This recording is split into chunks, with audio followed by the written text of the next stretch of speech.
Good evening. It's Thursday night, October 1st. I'm going to continue thinking about how we have been taken captive in our thinking, and maybe one of the most prominent areas we've been taken captive is this idea of love. Everyone says we should love. You can be a Christian, you can be a Buddhist, you can be an atheist.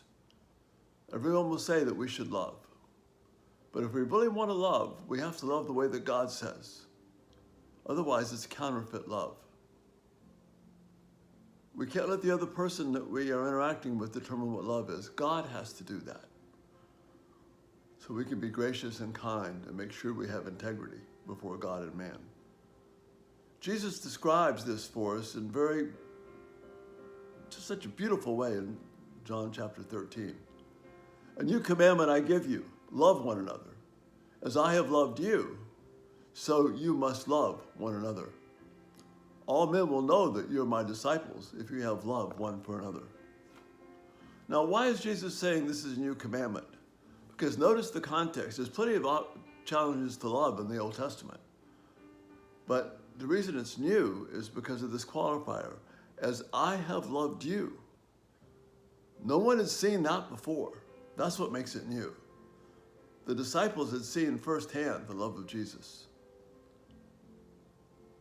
And no one had seen Jesus' love as a man in this way. So that's why it's a new commandment. There's three takeaways from this. Jesus' description of love. First is, love must be centered on sacrifice.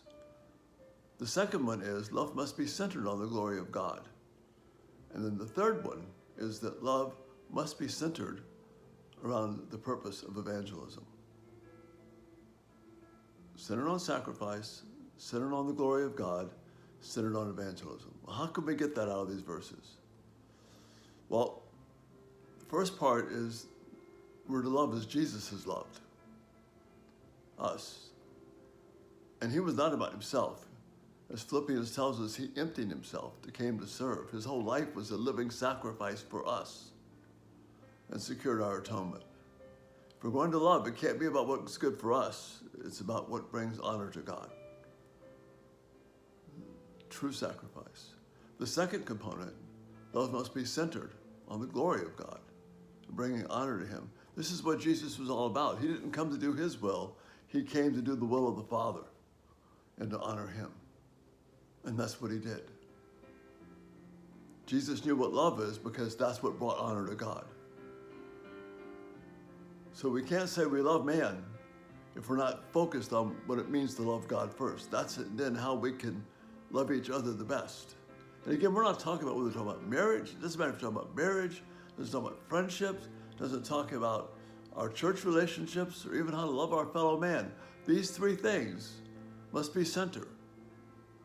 Sacrifice, living for the glory of God, and then the third one is it must be sacrificial.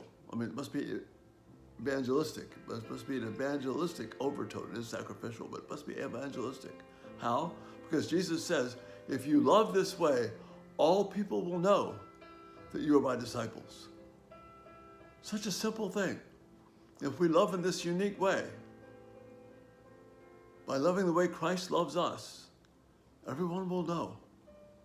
Because we won't be selfish. We won't be desiring to care for ourselves. We will be focused on the glory of God and bringing honor to his great name, to add to his reputation, not ours. People will see that, and they'll be blown away by it. This is how the early church overtook the Roman Empire, by loving first. But we have the same courage, the same faith. Biblical love, if it's going to be truly unique and distinct, no matter what the context, marriage, friendship, anything, truly unique, must be centered on sacrifice, on the glory of God, and evangelism. Those three things tell you what biblical love is. And by this, all people will know that Jesus is our King and that we are loving him, that we are followers of him. And that's the thought for the night. You have a great night. Bye-bye.